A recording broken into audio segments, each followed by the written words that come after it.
सुनसरीमा जुन दुःखद घटना भयो, यो घटनालाई लिएर म सुरुमा त नेपाल सरकारलाई धेरै धेरै धन्यवाद दिन चाहन्छु। पुलिसबाट जुन प्रशासनबाट जुन त्रुटि भयो, यसलाई चाहिँ नेपाल सरकारले चाहिँ सच्याएर त्यहाँ आर्मी परिचालन गरेर भए पनि अहिले घटनालाई सामसुममा बनाउन खोजिरहेको अवस्था छ।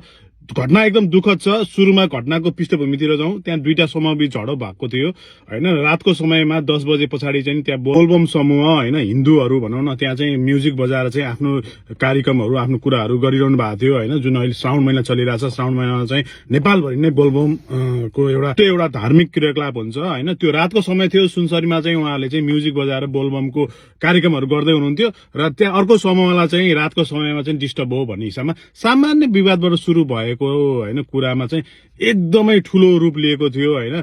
त्यहाँ पुलिसले असुर ग्यासहरू पनि प्रहार गर्यो र त्यहाँ स्थानीय बासिन्दाहरूले को जानकारी अनुसार चाहिँ चलाउनै नपर्ने ठाउँमा चाहिँ हैन गोली चलाएको भएर एउटा चाहिँ व्यक्तिको त्यहाँ मृत्यु पनि भएको कुराहरू आएको छ र 12-15 जना प्रहरी त घाइते हुनु भएको छ। इन्सपेक्टर पनि गम्भीर घाइते हुनु भएको छ। त्यहाँको इलाका इन्सपेक्टर गम्भीर घाइते भएर अहिले उपचाररत हुनुहुन्छ भने धेरैजना स्थानीयवासी र दुईटै समूह बीचका मान्छेहरू हाताहात भएको स्थिति अहिलेको रहेको छ। र यो थाहा पाउन साथ हैन सुदन गुरुङ फिल्डमा जानु भएको थियो, फिल्ड निर्देशनमा गर्नु भएको थियो। त्यहाँको प्रमुख जिल्ला अधिकारीलाई फिर्ता बोलाउनु भएको थियो, डीएसपीलाई फिर्ता बोलाउनु भएको थियो र नयाँ नियुक्ति त्यहाँ दिनु भएको थियो र आर्मी परिचालन गरेर भए पनि त्यहाँ कर्फ्यू लगाएर चाहिँ घटनालाई सरकारले आफ्नो नियन्त्रणमा लिन सफल भएको छ।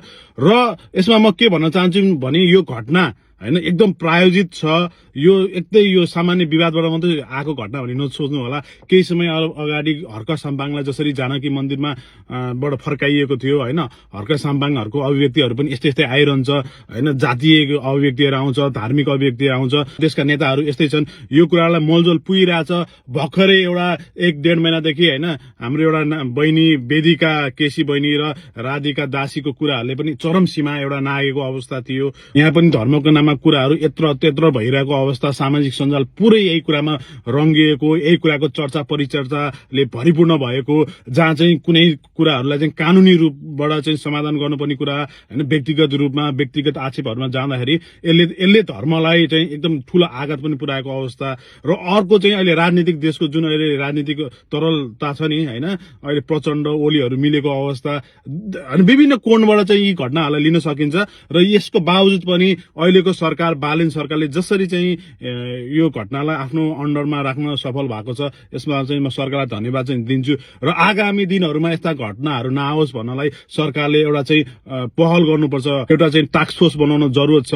अब हाम्रो देशमा अहिलेसम्म यस्ता घटनाहरू भएको थिएन हैन। धार्मिक रूपमा चाहिँ हामी एक आपसमा मिल्दै बस्दै आएको थियौं। हाम्रो देश केही समय अगाडि चाहिँ हिन्दू राष्ट्र थियो र अहिले सर्कुलर राष्ट्र घोषित भएको छ हैन। सर्कुलर राष्ट्र भनेको चाहिँ हैन हिन्दूको बहुल्यता भए पनि हामी सबै मुस्लिम दाजुभाइहरू, हाम्रो क्रिस्चियन दाजुभाइ दिदीबहिनीहरू र बौद्धिस्टहरू, किराँतहरू र सनातन धर्म मान्नेहरू सबै एक आपसमा मिलेर बस्ने हो हैन। सामान्य घटनालाई चाहिँ त्यहाँको एउटा प्रहरीको भनौं कि एउटा प्रशासनको सामान्य एउटा टुटी हैन, त्यहाँ गोली चल्ने पनि अवस्था थिएन। राष्ट्रपाको निर्वाचित त्यो ठाउँबाट निर्वाचित सांसदले पनि गोली चलाउनु पनि अवस्था थिएन, त्यो पनि गोली चल्यो भन्ने कुराहरू अभिव्यक्तिहरू दिनुभयो। अहिले यही घटनालाई आधार मान्दै चाहिँ प्रधानमन्त्री बालेन शाह र गृहमन्त्री सुदन गुरुङको राजीनामा पनि मागिरहेको अवस्था छ।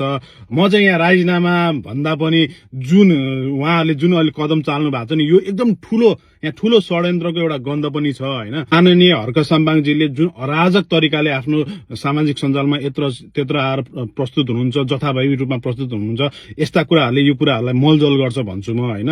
धेरै कुराहरू यो घटना घट्नुभन्दा अगाडि के भएको थियो, 1 महिनादेखि हैन देशमा के घटनाक्रमहरू घटिरहेको थियो भन्ने हेर्यो भने यो घटनाको पृष्ठभूमि प्रष्ट बुझिन्छ हैन।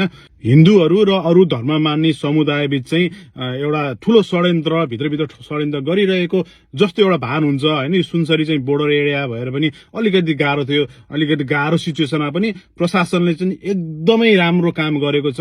त्यहाँ आर्मी परिचालन गरेर सिचुएसन एकदम ह्यान्डल गरेको छ।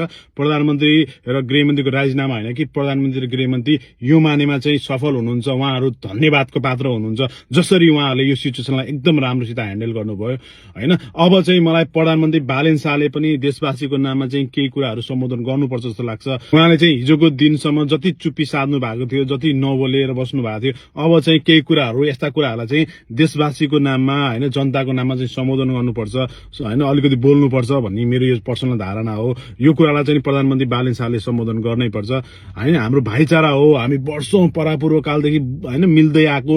अरू कुरा जे जस्तो भए पनि एटलिस्ट धर्मको नाममा चाहिँ हामी नेपाली दाजुभाइहरू लड्नु भएन एक आपसमा नलडौं। देशभन्दा ठूलो धर्म केही हुँदैन। माटोलाई माया गरौं, देशलाई माया गरौं। धन्यवाद।